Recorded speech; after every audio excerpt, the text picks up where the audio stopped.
Hi, welcome to the Dynamic Duel podcast, where we review superhero films and debate the superiority between Marvel and DC by comparing their characters in stat-based battle simulations. I'm Marvelous Joe. And I'm his twin brother, Johnny DC. And in this episode, we are pitting Booster Gold versus Cable. Now, who is Booster Gold, you may ask?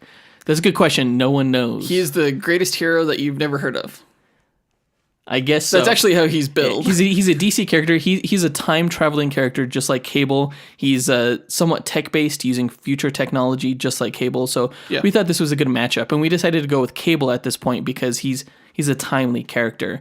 And they didn't really go too far into Nathan Summers' backstory in the Deadpool 2 movie, so we figured we would go ahead and do that here. So look forward to the character breakdowns as well as our speculation on how we think the match would go later on this episode. Right. But in this episode, we're also going to go over the comic book movie news over the past week. Although we're recording this episode a little bit early to keep our Memorial Day open, so there may be some news that's coming out on Memorial Day that you won't hear until the next episode. Right. Yeah, exactly. But we are going to talk about the Shazam and Aquaman promotional images that were released at CinemaCon this past Tuesday.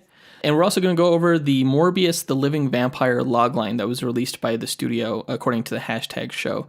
We're also going to be going over the wide breadth of news that was released about the HBO Watchmen series that's going to come out. A lot of controversial, kind of interesting kind of tidbits of information. Yeah. I don't know how the show's going to turn out now. I thought it was one thing, and it's going to turn out to be a completely different thing. So we'll get into that. Yeah. We want to give you guys a heads up that this Thursday we'll be releasing a bonus episode that it will be the call-in show that we've been talking to you guys about for the past month. Right. Since it's the fifth Thursday of the month, we're going to do something that's specifically reserved for that fifth Thursday. Yes, yeah, we set up a call-in line for you guys to call in, and a few people did, so we'll go ahead and address their questions and statements, and it's going to be a video that we're going to post on our Patreon page that anyone can look at. You just have to go to patreon.com/dynamicduel, and you'll be able to see what Jonathan and I look like in real life. Don't be alarmed. We probably don't look like what you guys think we look like. Oh, yeah, I've heard that a few times from the few people who are our patrons and have seen what we really like. They're like, what? Yeah, so it'll take some adjustment period as you get used to these voices coming out of those faces. But after that, it should be good. So go ahead and check that out again at patreon.com/dynamicduel. And yeah, one of our goals for our Patreon account is to get to 25 patrons so that we could start mailing out physical copies of the Dynamic Duel No Prize that we award each week to listeners. I think we're at 12 right now still, so if you could go ahead and join us on Patreon, it's just $2 a month and you get a bonus episode every week. Yeah, we have some great content coming up. I'm really looking forward to your Moon Knight film pitch. Yeah, we'll be recording that today, but it'll go out in a few weeks, and so look forward to that. Speaking of No Prize, it's No Prize time. A No Prize is an award that Marvel used to give out up until the 90s. I think it was the 90s. I'm not sure if they're still giving them out. To fans who found continuity errors or typos in their comics. Our version, the Dynamic Duel No Prize, is a digital award. It's a JPEG that we post on social media that I personally draw for those who we feel gave the best answer to our question of the week. Last week's question was, what actor hasn't had a starring role in a comic book film that is past due to star in one? We didn't get too many answers for this one. No. The one who gave the winning answer is actually Rick Story of Twitter, who gave the answer Matt Damon. For sure. Yeah, he's had a few cameo roles, including so most recently in Deadpool 2. Yeah. But he hasn't played a superhero yet, and he's been rumored since, Good Will Hunting to be the top pick for a lot of people for this superhero. I know a lot of people want him to be like Oliver Queen, Green Arrow. Oh, that would be great. Yeah. Specifically, Rick was saying that he should play the Riddler. Oh, yeah, he'd be great as the Riddler. Yeah. He'd be a great Booster Gold, I think. Yeah, he probably would be. Yeah, that'd probably be. Although I've always wanted to see Alan Tudyk and Nathan Fillion as Booster Gold and Blue Beetle, respectively. That's true. That'd be really cool. Yeah, so that's just on the DC side. For the Marvel side, Rick said that Matt Damon should play Norman Osborn or the Owl. Yeah, those are both villains, but I could see either of those. I'm trying to think of a good hero role that he could fulfill. Like, he would have been a great, Clint Barton. I think he would have been a great Hawkeye. I think he's a good villain character. Yeah. I mean, you look at him in films like Interstellar. That was a good villain role. Yeah, he would have made a great Matt Murdock, too. I think he would have made a better Matt Murdock than Ben Affleck did in the 2003 movie. Yeah, I agree. Totally. Yeah. He has more of the look. Yeah. But yeah, so congrats to Rick Story for winning the No Prize. Yeah, we'll be asking another question of the week later on this episode, so stay tuned for that. And if you give our favorite answer, you'll get a No Prize too. All right. On to the news.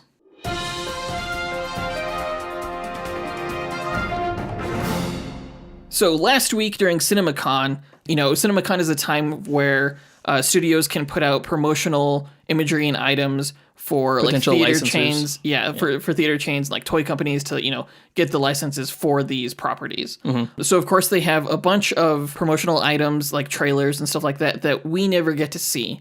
But I think it was Zachary Levi who posted the first image of Shazam. The first promotional official image, yeah. Yeah. So we'll start with that one. It was interesting. I thought the first promotional image we were going to see was going to be, like a heroic pose with just a big goofy grin on his face or something like that. This subverted my expectations by making it kind of like a casual shot of him just slurping on a nice cold beverage. It's something I would expect more from like Deadpool marketing than I would from Shazam. This is kind of more family friendly than any Deadpool. True. Marketing. Yeah, very true. But it's so different. You're right. I expected something like showing Shazam with like Billy Batson. He looks like a teenager, just kind of like chilling at the malls, enjoying his beverage. Yeah, I mean, he looks cool. I mean, don't get me wrong. Like his lightning bolt is definitely glowing. So people who are afraid that it was just going to be like this bright neon yellow, I think they should have their fears alleviated by this image. I thought it would be a little bit more cackling, the energy that's in that lightning bolt emblem on his chest. That's right, the Kirby crackle. Yeah, the Kirby crackle, because that's how it's depicted in the comics. Yeah. This looks more like light bulbs behind the chest piece. Yeah. And, for all we know, this is never meant to be seen by the public. They could change it in post. They could make it very different. Mm-hmm. Or maybe just instances where he's using his powers, there's more of a crackle to it. Mm-hmm. I don't know. Who knows? Who could say? But is he wearing eyeliner? Guyliner? I don't think so. Kind of looks. I just think he has thick eyelashes. I don't know. Makes him look younger. Oh, maybe. And he's definitely acting, I think, like how the character would act because he is a kid. Right. So I really hope that this isn't like the official like poster for the movie. No, I do hope that they go do something a little bit more heroic, because I feel like this is almost kind of a turnoff for people who go to see these films. Is this the kind of character that they'll want to see? Or should they be pleasantly surprised in the theater, like going in hoping to see a traditional superhero movie, and then, have those expectations subverted when you find out that it's Big, the movie, in superhero form? Right. It's interesting because, the running joke, even in Deadpool, is that the DC universe is so serious, right? Right. So when they get something marketed to them like this, something that is very not serious, something very funny in a way, people complain that it's too serious, but do they want something this far at the other end of the spectrum that's funny? It needs to be funnier, I think. They need an image that's funnier than this, I think, if they want to sell this aspect of the film. Because while this is unique, it's not necessarily appealing, at least not in the way that would make me think that it's, let's see the superhero enjoy his delicious red beverage. Right. I want to see something funnier. I almost wonder if, it's like, hey, Coca-Cola, wouldn't you love to see your logo right here? Maybe that's just why they're doing this specific, straw drinking cup thing. Yeah, maybe. I don't know. This could be AMC. What do you think? What's something funnier that a teenager does that you would like to see Shazam doing in a marketing poster? I don't know, just on his phone. Or he's just holding a finger up. He's like, 1 second, I'm on my phone. I don't know. Playing video games or something? Yeah. Yeah, that'd be cool.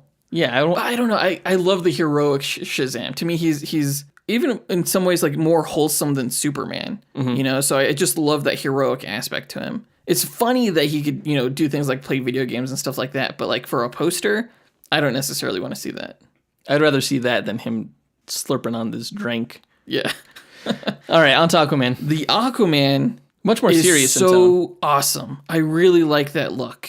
He looks like he just came out of the water. Like he just emerged from the water. His hair is wet. It's flatter. It's not as bushy, I guess. I don't know how to describe it. He looks like Ocean Jesus. He does. We knew that he wasn't going to have the same armor in this movie as he did in Justice League, but this looks vastly different. This armor puts that armor to shame. The armor in Justice League was very superhero-y. They were trying to go for the Asgardian look, where it looked like scales, but it was shiny and metallic, so it didn't really look like something that could actually be worn in the underwater. Yeah, probably. This looks much better. Yeah. This armor looks very organic. Yeah. Like it has shells for like the shoulder plates. Right. It looks, I don't know if it's shells or if it's like coral. It's a really cool organic look for him that looks like it totally belongs in the water and looks like it's lethal. I mean, it's like sharp. Yeah. Which kind of gives it this kind of mystical quality a little bit. Yeah. And I'm definitely seeing more orange on there than, the Justice League suit of armor, right. Which is awesome, which is really cool. It's a really cool way to incorporate the orange. It's a very natural orange. It's not like golden, but it looks like it's just, again, coral. Yeah. This looks like something more like out of Pirates of the Caribbean. Yes. Like those characters have some pretty interesting looks, especially like the villains. Mm-hmm.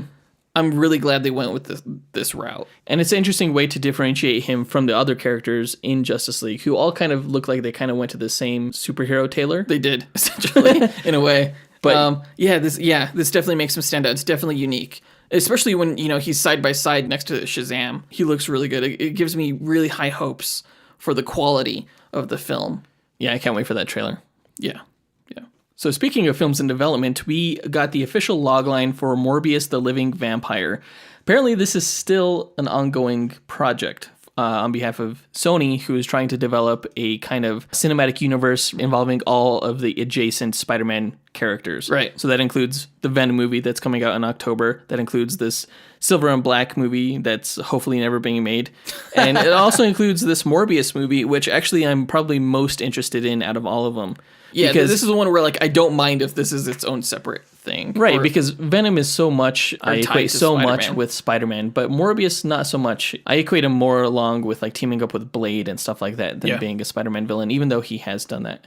But the official logline, I'll go ahead and read it. Horror action story of a scientist who, in trying to find a cure for a rare blood disease, accidentally transformed himself into a living vampire who, though disgusted by his own bloodlust, chooses to prey upon criminals he deems unworthy of life. So that sounds cool. Yeah, it sounds really cool, actually. I want to see them really dive deep into the horror aspect of some of these comic book properties. We know that they're doing that in the X-Men universe with the New Mutants and stuff like that, but that was never really a horror franchise to begin with. Right. This one is, though. And so I think you could take it even further. I want to see this like a gothic horror style. I think that would be really cool because that's never been done with the superhero franchise outside of something like The Crow. Something like that I think would be fantastic for this character. They're looking for someone in the age range of 30 to 37 to cast as the main character. So that kind of shoves aside the person I wanted to play the role, which was Luke Evans, because he's 39 years old. So he was already Dracula. Yeah, well, that's why I wanted him to do this. But yeah, I don't know who they're going to cast now, but always interested in hearing more about that particular story because I think that's a spinoff that's worthy of being made by Sony. So, yeah. And I don't know if he's going to, if we're going to see any other Spider-Man characters, but I almost hope that maybe in exchange for something else, maybe Sony can get the temporary film rights to Blade and include him in the movie too, because I think those two characters have a unique dynamic and mesh so well together. Is Morbius a villain? Is he considered a villain? Well, yeah, when he succumbs to his bloodlust, yeah, he is. But he tries not to. So he's an anti-hero. I was thinking it would be a really cool match because for our Halloween episodes, we usually do villain against villain. At least that's what we've done for the past 2 years. Yeah. I was thinking this year we could do Morbius versus Man-Bat or something. But that'd be great. We should do that. All right. Moving on to the Watchmen news. Yeah, so the showrunner of Watchmen, Damon Lindelof, who's also done HBO shows like The Leftovers, which is apparently really good. I've never seen it. I've heard good things. Yeah, but he's revealed that the Watchmen television series that he's developing, it's not going to adapt the comic series. The original 12-issue series by Alan Moore and Dave Gibbons? Right, it's going to be its own original thing set in modern times. Modern times? Yeah. So, the Watchmen series took place in the 80s, right? As did the movie by Zack Snyder. This is sort of a sequel. He's not calling it a sequel, though. He's saying it's the New Testament to Alan Moore's Old Testament that was Watchmen. So he's kind of carrying the themes, apparently, but we're going to see the world that was created by Ozymandias. Just have that as a backdrop to the story? Yeah. And, honestly, DC's already doing what could be considered a sequel to Watchmen right now in Doomsday Clock.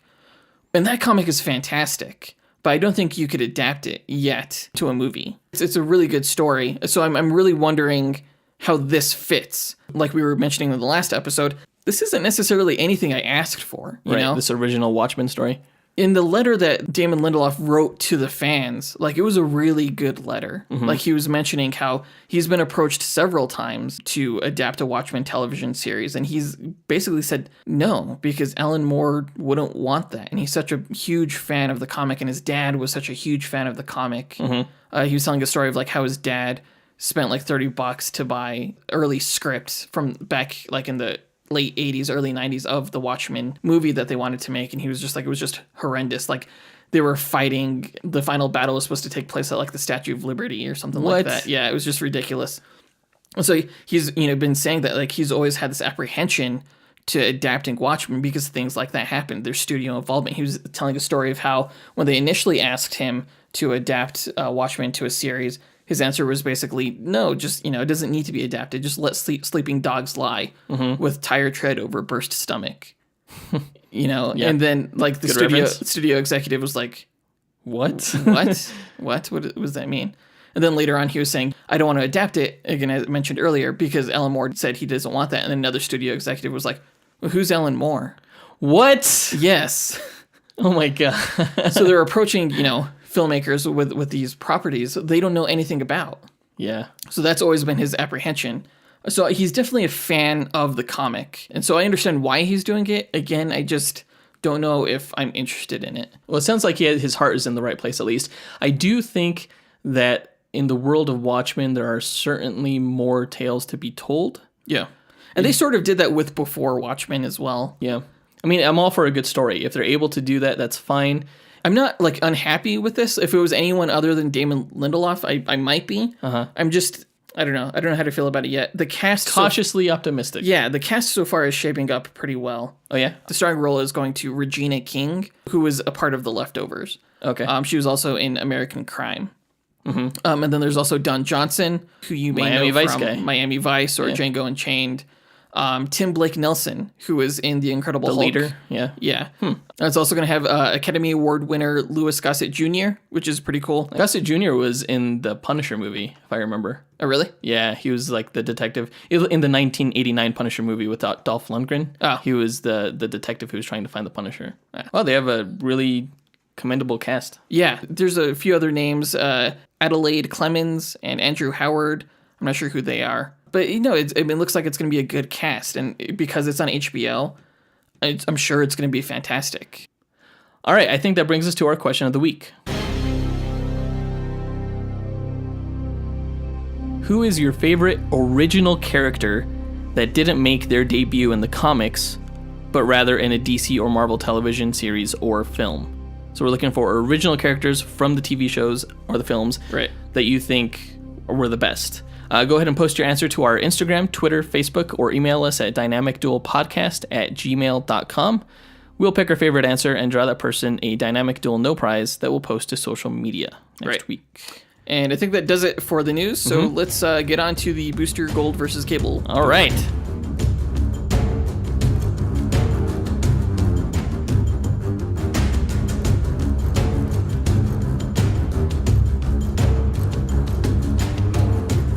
All right, Booster Gold versus Cable, a fight for the ages.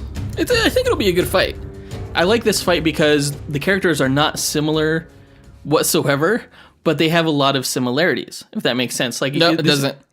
Makes zero sense. This isn't one of those fights where, like, the characters are basically copies of each other, where they have the same exact abilities. Yeah.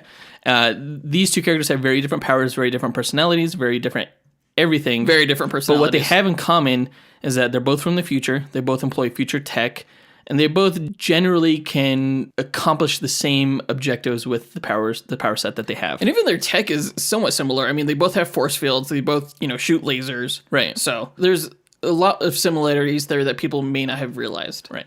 So if this is your first time listening to one of our Duel episodes, what we do is we go over the backstory and powers of each individual character in the fight.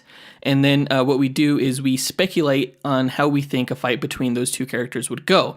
And then we actually find out who would win by compiling each character's stats and running them in 1,000 simulations using a probabilistic model known as the Monte Carlo method, where essentially it plots those stats, it randomizes them along a bell curve, and then we add up the figures, compare them against each other, and determine the winner. Right, so it's stat-based. We're both really biased for Marvel and DC, so it has to stick to math. There's no fan votes, no uncharacteristic feats of strength. Yeah. And then we just kind of settle upon what the numbers say and accept our fates, whether we love it or hate it. We get most of our stats from the Marvel Power Rankings, the official Marvel Power Rankings. Yeah, the grid. And we extrapolate DC stats from those, and we also account for additional stats that we think are relevant to the battle. Correct. All right, so let's go ahead and get into the backstory of Booster Gold, a character I don't know much about, and I'm interested in hearing about. So Booster Gold's real name is Michael John Carter, and he is billed as the greatest hero you've never heard of, for good reason. He may very well be the most important character within the DC universe.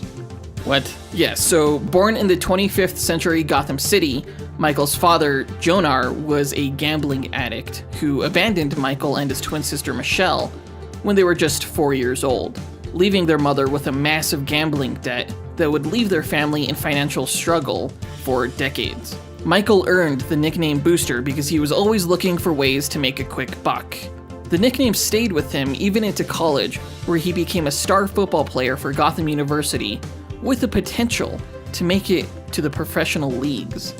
He attended on a full-ride scholarship, and his fame helped pay off family debt and medical bills for his sick mother. But his success also caught the attention of his father, Jonar, who convinced Michael to purposefully throw games in order to make money off of betting. Oh no. Michael was caught and sentenced to jail. He served his sentence, and with his athletic career now in shambles, he became a janitor for a museum in Metropolis. After countless nights staring at exhibits about superheroes of the 20th and 21st centuries and the curated displays of some of their tools and weapons, Michael hatched his greatest get-rich-quick scheme yet. He convinced a security drone named Skeets to help Skeets? Oh my gosh. You were just waiting for that. I've never heard of the character before, so I wasn't. Wow. It's just a gut reaction whenever I hear that word. So, the security drone was named Skeets, and he asked him to help him borrow some of the superhero equipment, including a flight ring, a force field generating belt, wrist blasters, and a power suit capable of time travel. Their plan?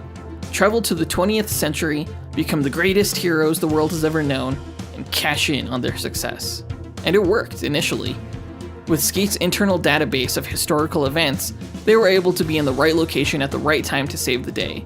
Dubbing himself Gold Star, Michael's first heroic act involved saving the President of the United States from a supervillain named Chiller. To thank him, the President awarded him a medal on national television, though Michael was nervous when the President asked what his name was, and accidentally said, Booster. No, Gold! And the president cut him off and introduced Booster Gold to the world and to history. I have to say Gold Star is a better name than Booster Gold. Yeah. But that is a hilarious... Even he knows that. Yeah. He just had to go with it.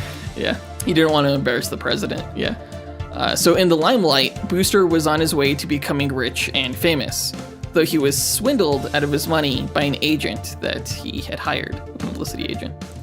Booster eventually joined the Justice League and became close friends with the gadgeteering hero Blue Beetle, real alias Ted Kord. The two often had to fight for the respect of their fellow League members, however, as they often found themselves in wacky hijinks that ended up getting them into trouble more often than not. He and the Justice League were among the first heroes to encounter the unstoppable villain Doomsday, who actually got his name from Booster Gold. You can learn more about Doomsday in our Doomsday vs. Hulk podcast episode. Doomsday's attacks depleted Booster's force field over time, and his power suit and gear were destroyed. Blue Beetle was able to build Booster a new suit, though it wasn't as powerful, it was much bulkier, and it often malfunctioned. He lost his right arm while fighting a villain named the Overmaster, and he had another suit built for him which included a cybernetic arm. What? Yeah. This didn't last long, however. What a ripoff. As a time-traveling supervillain named Monarch restored his arm. Oh, good. He had several more suits constructed for him over time, including one made from Skeets. But Skeet. Oh my gosh, stop. But they never quite matched his original, power-wise. After the fallout of the Identity Crisis storyline, in which Batman created a hyper-aware satellite, Brother Eye, after learning that his Justice League teammates had been mind-wiping supervillains and himself, Booster decided it was time for him to return to his home time when most of his teammates were wiped out by the rogue Brother Eye Satellite's sleeper cybernetic soldiers known as the OMACs. And because of Identity Crisis, he was kind of disillusioned with his superhero comrades in general. Booster reappeared soon after with a new power suit and skeets, now with the updated historical record and the solution to destroying the Brother Eye Satellite and its OMACs. He also filled in for Superman as Metropolis's protector when he lost his powers for a year, this time sporting patches from numerous business sponsors on his outfit, sort of like a NASCAR driver. While trying to compete with a new superhero named Supernova who showed up on the scene, Booster made the bad choice of hiring an actor to pose as a supervillain. The fraud was exposed, however, and Booster hit a new low when he lost all of his sponsors. Attempting to reclaim some glory, Booster saved Metropolis from a nuclear explosion, seemingly sacrificing himself in the blast. But it turns out it was all a ruse. Supernova was actually Booster in disguise from another time.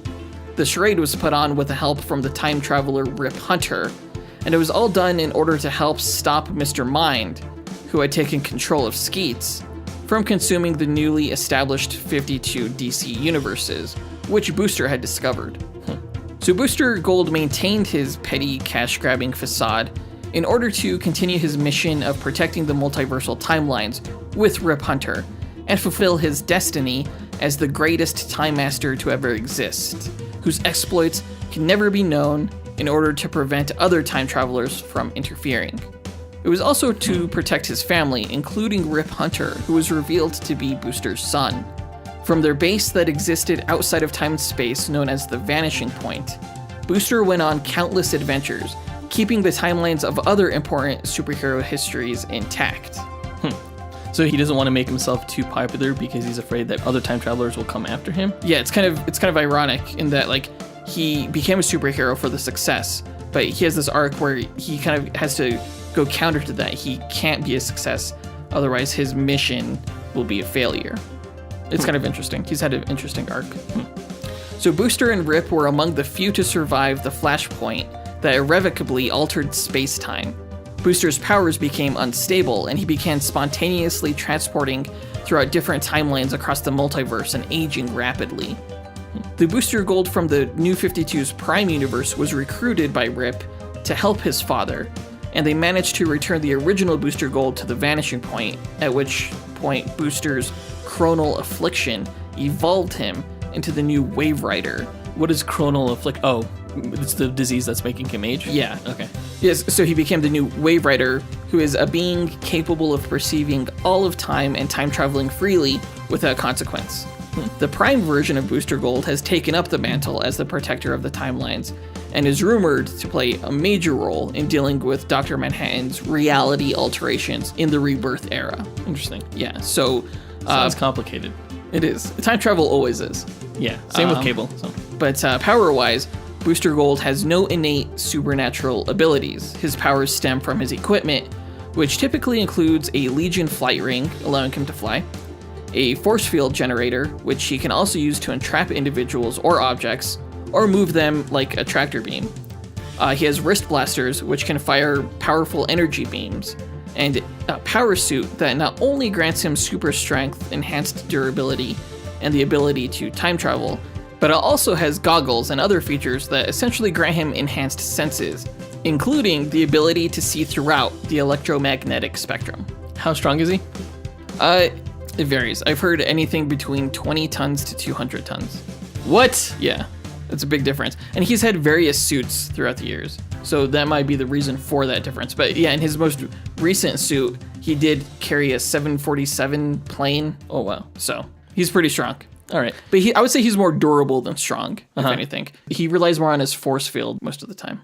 Cool. There were some similarities in the story to Cable, like the whole cybernetic arm thing. I was like, what is happening? But also, you know, like his ability to see through the electromagnetic spectrum and stuff like that. Yeah. So, yeah. We'll go ahead and go into Cable. So, Nathan Christopher Charles Summers is the future's most influential hero and the world's most powerful psychic mutant. But unfortunately, he has to use all that power on a daily basis toward just keeping himself alive. That handicap of sorts doesn't stop him from being a total badass, though. He often believes that the ends justify the means, which sometimes causes him to be ruthless, but he's an effective hero, and I think that his triumph over his limitations is a big part of the appeal of the character. Let me go into Cable's backstory. So, an X-Men villain named Mr. Sinister could sense the powerful potential in mutant Jean Grey as a child, and he wanted to kidnap her for his own evil purposes. Since she was already working with Professor X, whom Sinister saw as a threat, he decided to clone Jean Grey instead. He named the clone Madeline Pryor. When Scott Summers, Cyclops, believed Jean was dead after the Dark Phoenix saga, she wasn't really, it was just the Phoenix's manifestation of Jean that died, Mr. Sinister set it up so that Scott and Madeline would meet and fall in love. They had a child named Nathan that Mr. Sinister kidnapped to train as a weapon to use against Apocalypse. Luckily, Scott was able to rescue the child, and he cared for Nathan alongside revived Jean Grey. Nathan's real mother at this time, Madeline, had at this point turned into the evil Goblin Queen. Scott and Jean discovered that the infant was able to form a telekinetic force bubble around himself, and they took him on missions with X-Factor. Oh, jeez. So they weren't the best parents. So, not surprising, little infant Nathan was captured by Apocalypse, who poisoned him with a techno-organic virus that would consume his body with cybernetics and kill him. At that point, a visitor from the future arrived and told Scott and Jean that she could care for Nathan in her timeline. They decided to give up their child to save him, and he was brought to the future. A future where Apocalypse ruled the Earth and where Nathan was prophesied to defeat him. There, an alternate timeline version of his sister Rachel put him in an incubation chamber to halt the spread of the techno-organic virus. Afraid that he wouldn't survive, she had Nathan cloned. However, the child did survive, and the clone ended up captured and raised by Apocalypse, who named him Strife, who would become one of Nathan's greatest enemies. Rachel brought Scott and Jean into the future, where they went by the names Slim and Red to hide from Apocalypse. They were able to continue raising Nathan, whom they knew they would one day meet again in the past as Cable. Jean taught Nathan how to use his telekinetic abilities to stop the spread of the techno-organic virus, which at this point had consumed much of the left side of his body, including his left arm, making him look like a cyborg. He learned that he would have to sacrifice the complete use of his powers toward containing the virus and keeping himself alive. Scott and Jean trained him to be a skilled warrior despite his disadvantage, and Nathan was able to fulfill his destiny of killing future Apocalypse alongside his parents, who were then pulled back into their own timeline. With Apocalypse gone, a power struggle between Nathan and his clan, called the Chosen, and Strife's clan, called the New Canaanites, emerged. The two clashed in a long war that claimed many of the lives of Nathan's friends and his wife, Aaliyah. With the New Canaanites on the verge of losing the war, Strife fled back in time to the late 20th century. Nathan followed him and took on the new moniker Cable. He traveled back and forth between the present and future to foil Strife's plans and preserve the timeline. He formed a team called the Six Pack to fight Strife, where he first met and began a relationship with Domino. And you can learn more about Domino in our Domino vs. Harley Quinn fight. Yeah. Later, he reorganized the team called the New Mutants into the X-Force. They often fought against Strife's own mutant team called the Mutant Liberation Front. Their new war in this timeline resulted in both of them being sucked into a time vortex where Strife's body was destroyed and Cable was lost in the time stream, later rescued and brought back to his future timeline. He time traveled back to the present after discovering someone used his time displacement core and reunited with X-Force. He learned about his early past as an infant from Mr. Sinister during a fight and subsequently bonded with Cyclops. Cable joined the primary X-Men team when Cyclops temporarily went missing after a battle with Apocalypse. With Jean Grey's help, Cable was able to defeat Apocalypse again and bring Cyclops back. I thought Apocalypse was dead. Future Apocalypse. Okay. This is present Apocalypse. During the House of M event, Cable was de-aged to an infant raised by Mr. Sinister. Deadpool was able to rescue Cable, and an extract from his immune system was used to re-age Cable, sparing him the results of M-Day when the Scarlet Witch rid the world of mutants. The first mutant child to be born after M-Day was sought after by many groups seeking to kill, experiment, or use her. In the end, Cable rescued her and brought her to the future to raise her as his adopted daughter. He named her Hope Summers. So that's pretty much his history. Powers-wise, Cable is the world's foremost telekinetic and telepathic mutant. Even though his powers are hampered due to their constant use to hold back the techno-organic virus, he can still relinquish them to perform psychic acts, though doing so on a large scale poses a danger to himself. For example, Cable technically has the power to telekinetically control matter on a subatomic scale, and has the power to lift hundreds of tons with his mind. Typically, he can't do that without nearly killing himself. Simple feats, such as telekinetically enhancing his physical strikes, creating telekinetic shields, calling smaller objects like his gun to himself, short-range concussive blasts, telekinetic assisted leaps, etc., those are no problem. Telepathically, he's potentially capable of planetary mind reading, even without the use of Cerebro. But again, typically he's limited to like Jedi mind tricks, mental detection, and psychic shielding. Due to his partially cybernetic body, including much of his left side, his internal organs, central nervous system, and entire skeletal structure, they're all cybernetic. This grants him enhanced speed, durability, reflexes, and strength. Even without telekinesis, he can lift 10 tons with his left arm. His cybernetic left eye can see through the electromagnetic spectrum, and his mind can interface with computers and even access Wi-Fi. He can also repair and restructure his cybernetic components at will. Weapons-wise, he always carries one or more big-ass plasma rifles. He carries explosives and a pair of knives. He typically also carries what's called a scimitar, spelled with a P. Scimitar. Scimitar. Which is like a lance through which he can focus his psychic abilities into a force-blasting weapon. He also possesses some future tech that allows him to body slide, which is just another word for teleport. And that's pretty much everything that he can do. So I bet that you are pretty nervous right now. Okay, so I have a big question for you. Yeah. Does Booster Gold get skeets in this match? No. Fuck. Because we don't take stats for additional characters on the field, acting independently of each other, so... All right. That doesn't seem fair, but whatever. Okay, so the rules we have for these matches is that, one, we don't account for environment. Right. It's a variable that can affect the outcome of the battle, so it's a variable that we don't account for. For example, when Spider-Man beat Superboy in the 90s, Marvel versus DC comic, the only reason he won is because they happened to be fighting at a power plant. Right. And Superboy got electrocuted. So that's bullshit. And that won't be happening here. Yeah, we just assume that the fights take place in no environment whatsoever, or at least an environment that doesn't play any sort of role within the match itself. Right. We also have the characters appear in this no environment about 50 meters apart, or 50 yards apart, I should say. Yeah, about the same thing. Yeah. And they don't know anything about each other. They just know that they need to stop the other person, essentially. Right. Yeah. So let's get this started. So Cable and Booster Gold, 50 yards apart. Who makes the first move? Booster Gold is very much... He's not the bravest person. No? He's kind of a coward. Cable might be the opposite of that. He's extremely brave, so I think he would actually make the first move in this fight. Yeah. So I'm going to start off not with his gun, but he's going to be carrying his lance. So he's going to have his scimitar, and the gun's going to be strapped to his back. And so he's going to charge toward Booster Gold, carrying the scimitar, like leap forward with it and attempt to stab him. Okay. But he's still pretty far away. Yeah, but I mean, like, he can move really fast, actually, due to telekinesis. He can kind of, like, propel himself forward. He can't necessarily fly because it's too much of a strain on his psychic abilities. Yeah. But he can, like, super jump. But he can teleport too, right? And he can teleport, yeah. But, yeah, he's going to telekinetically propel himself forward, lance out toward Booster Gold in an attempt to stab him. Okay, well, Booster Gold sees him coming, and so that's when he fires up his wrist blaster and blasts Cable. Midair? Yeah. Okay, so how powerful are Booster Gold's blasts? They're pretty powerful. Are they? They're not, like, the most powerful lasers ever. Are they, like, repulsor blasts or something? Yeah, it's comparable to Iron Man's repulsor blasters. Okay, so he knocks Cable down with his energy blast. Yeah. Cable falls to the ground, realizes he's not going to be able to reach him just through jumping alone, so he hurls the scimitar while it's charged with psychic energy, and it'll release a potent force blast as it approaches him. He kind of throws it like a missile.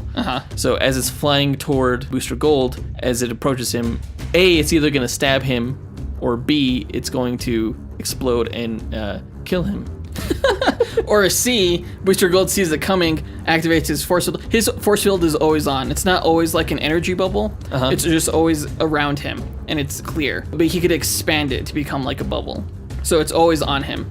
Okay. So as it's coming close, he expands his force field, and the force of it, will maybe send him back, but it's not going to hurt him. So then he just flies back towards the battle, and he's in the air, and he fires down some blasts at Cable. And Cable throws up his own force field to block the shots. Now, can Booster Gold's force field be overloaded? Yes. All of his equipment are reliant upon these batteries, essentially. Future batteries. I think they're on his belt, although maybe they're not.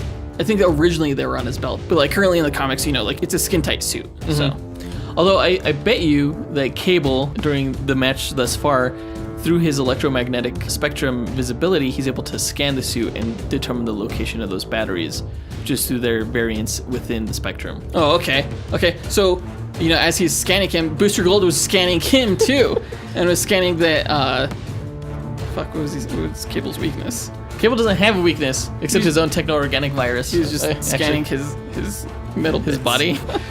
Okay, where were we? So he blocks the blast with his own force field, Cable does. Right. And at that point, he unstraps his gun from his back, his big-ass laser gun, and starts firing back with his own plasma bolts. Okay, well, Booster Gold is in the air, he's dodging them, or he's force fielding them. He's blocking them with his force field. And Cable's doing the same thing. He's pulling up his force field and shooting his plasma blast, and they just keep doing that. Can he hold his force field and shoot at the same time? Yeah, I mean, he doesn't need to raise his arm to throw up the force field. It's a mental telekinetic. Okay, so this is going to go on forever. I just don't see shooting at each other. I don't see Booster Gold making this physical confrontation. Okay, here's what happens. Booster Gold extends his force field down to Cable, and lifts him up in a bubble, and lifts him up really high into the sky, and then throws down his arm because he emits his force field from his arm. Yeah. And then he slams Cable to the ground. Okay, so right before he gets slammed to the ground, he teleports out of the force field bubble. Can't do that. Why? Because you said it's more like a slide, right? He's still physically there. Oh, that's a good question. That is a very good question. Yeah, it's not like Nightcrawler where he disappears into another dimension and then reappears somewhere else. Right. It's more like his atoms shuffle through space to another location. Right.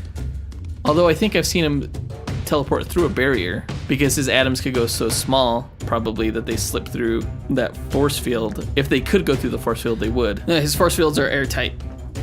Airtight? Oh, they can't be. Yeah, they're airtight.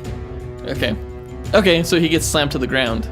Yeah, he does. He's pretty durable though, so I don't know. God, that was a good move. I think at this point he's going to go ahead and do a telepathic move where he makes Booster Gold think that he's lying injured on the ground. So Booster Gold goes up to him. It's like a mental illusion kind of Jedi trick thing. Okay. So Booster Gold goes up to him to finish him off when all of a sudden Cable attacks him from the back and stabs him with one of his knives. Okay, well, he can't stab him because he has the force field on. Even in the back of his neck, he doesn't have a helmet. Yeah, he doesn't wear armor. He has a force field enveloping his whole body. Including his head?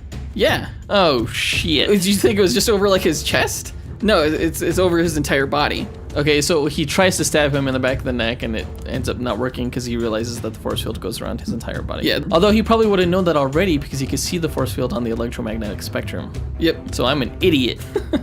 So I'm trying to think of what he could actually do. Maybe he, at that point, he dissolves the illusion and attacks him telepathically with a telepathic bolt. Okay. And stuns him. He's like, ah, my brain. Okay. That was a pretty good move. I like that one. Okay, so Booster Gold is definitely stunned. What does Cable do next? Oh, at that point, he attaches a big explosive device to the battery location and detonates it. I don't even know where the battery location is. Well, Cable does, so it doesn't matter if you don't know. All he needed to do is stun him so that he can... Actually, I think it's on his wrists. Oh, is it? Yeah. Crap. Okay, so that would probably... So it kind of short circuits his force field a little bit.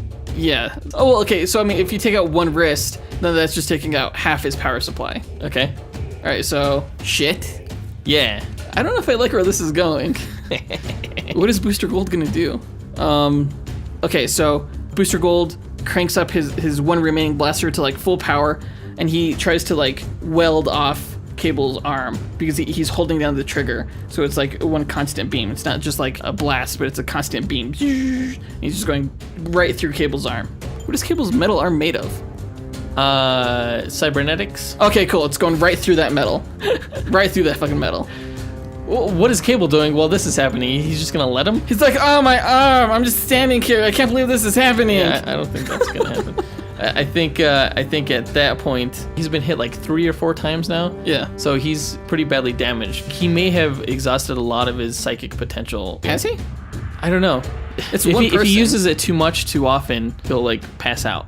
Good. So we don't want that to happen. So yeah, I don't want to do any more psychic attacks, but I think if they're still in close proximity while Booster Gold is attempting to rip off Cable's cybernetic arm, Cable is going to throw a knife, and since Booster Gold's force field is on the fritz, it's going to go through the force field and stab him. Okay. All right. No, I had a thought though. What? Could you fool Booster Gold like telepathically? Because his sensors wouldn't be fooled. Yeah, you can fool Booster Gold telepathically. Okay. Yeah, that's fair. You probably could. You're just giving him false sensor readings. Yes. Okay. All right. Yeah, That exactly. seems like a lot of work. I don't know. It's not that much. All right. I don't know where this is going, honestly. He gets stabbed. Booster Gold is basically just going to blast and force field the rest of the match, but of course his force field is on the fritz. But Cable, it's not like he's faring much better, because his arm is basically hanging by a thread, and he's like psychically worn out. Yeah, but he uses his last bit of psychic energy before he passes out to, the scimitar that was it's on the ground now. Yeah. From earlier when he threw it at him earlier. Yeah. He lifts it up and flings it right at Booster Gold's other battery pack on his wrist. But he's so worn out that he misses, and it hits a place where the force field is activated, so it doesn't hurt him. Let's take it to the stats. All right, we're gonna go ahead and compile the stats and run 1,000 simulations and come back with the winner. All right, so this was a tough one to try to get the stats for. For Cable, at least. For Cable, because I kind of had to expand the bell curve to account for his typical feats and his most powerful feats. Right. In the end, we didn't go too powerful with him, thinking that in this fight that he would choose instead to avoid a double KO where he does a super powerful psychic feat and then knock himself out. Instead, we figured that he would do what I did in the match, where he would do smaller psychic feats spread out so that, he wouldn't risk injury to himself, and knowing that he's an entirely capable fighter without the use of his powers whatsoever. In reality, I think Cable could probably destroy Booster Gold pretty fast, but again, you're right, he would knock himself out in the process, resulting in a double KO. So these results are going to be what would happen if Cable didn't do that, if these were his average stats. Yeah, and which I think is really typical for the character. It's only once in a great while that you'll see him do something as big as lift a space station into the sky or something like that, Mm-hmm. They save it for special moments. Yeah, they save it for special moments. So, and also, for those who may be wondering, time travel didn't really play a factor into this match, even though they both have the ability to time travel. They have the technology to do so. Right. Mainly because if, one time travels, the other one could just time travel as well, and the match would never end. Oh, you know what I should have done? What? Right when Cable fired off one of his blasters, he'd be like, well, fuck that, and he goes back in time. I should have done that. And then Cable follows him. All right. But also, typically, at least in Cable's sake, he doesn't use time travel while fighting. It's mainly used as a mode of transportation, kind of. It's the same way for Booster Gold as well. He's had his suits damaged before, and he may not have traveled because his suit was damaged, but it's just not normal for the character to be like, oh, redo. He's not the Prince of Persia, where he just rewinds time. Yeah, exactly. They were comparable in quite a few of their stats. We said that Booster Gold was slightly faster and stronger, even though Cable's really fast. We said that Cable's a better fighter because Booster Gold doesn't really do hand-to-hand combat that much, right? No. Yeah, there were just a lot of tits for tats, essentially. That sounded weird. All right, so the winner of the Booster Gold Cable fight is Cable. Cable won 533 matches out of 1,000. Booster Gold won 467. So 53.3% of the time, Cable will win. It is fairly close. That's really close. Is it closer than you thought it would be? Yeah, it was, definitely. Yeah. And of course, this is accounting for typical fights. Cable. Yeah. Yeah. So that does it for this episode, I guess. Next time your friends randomly ask you out of the blue, hey, I wonder who would win a fight between Booster Gold and Cable, you could tell them with absolute certainty that Cable would win 533 times out of 1,000. So yeah, until Booster Gold goes back in time to restart the match, and then it's just this never-ending time loop that creates all these weird temporal anomalies and stuff, and it just destroys the universe. Yeah, exactly. Just tell them that. All right, and go ahead and subscribe. Tell your friends about the show if you liked what you hear. If you know somebody who is also interested in Marvel and DC and you think would get a kick out of this kind of stuff, go ahead and share it with them either through social media or, in person. Social media would be cool. Social media would be cool because you could reach lots of people that way. Yeah. So just saying. Do that. Yeah, maybe post one of the episodes or something. So in our next week's episode, we will be doing a review of X-Men Origins Wolverine. We're kind of continuing this whole kind of like Deadpool wave. Yeah, wave. And we're going to have special guests, John and Adam Spees from the Blast from Our Past podcast. Now, Adam Spees has guested with us one time before when we reviewed Ant-Man. Yeah. But since that time, they have started their own podcast, and it'll be just so freaking awesome to have them both on. 4 voices at once, just going. They're really great, insightful guys, so look forward to that next time. We all hate X-Men Origins Wolverine. I have yet to see it, so I don't know if I'm looking forward to seeing it. I am looking forward to shitting on it, so. What if it turns out that you actually like the film? No, I don't see that happening at all. You should do that. You should be the contrarian, fight for this film as the DC guy. No. Yeah. I don't want to. It's not often I get a shit on a Marvel movie, so. Yeah. All right, so go ahead and visit dynamicduel.com. You can check out all of our social media links there, as well as links to our merch store, where Jonathan has posted some new updated versions of our t-shirts that are really cool. Yeah, the Vitruvian designs are now colored, and I pose a challenge to anyone who can name all the characters from the Vitruvian designs, both the male and the female. You will earn my respect. Okay. That doesn't seem that motivating, but all right. All right. Don't forget that if you go on to Stitcher.com/premium and use promo code DUEL, you'll get a full free month of Stitcher Premium where you can listen to every episode of Wolverine the Long Night, which is a great show. Highly recommend it. Yeah. We'll talk to you guys next week. Yep. Up and away. True believers.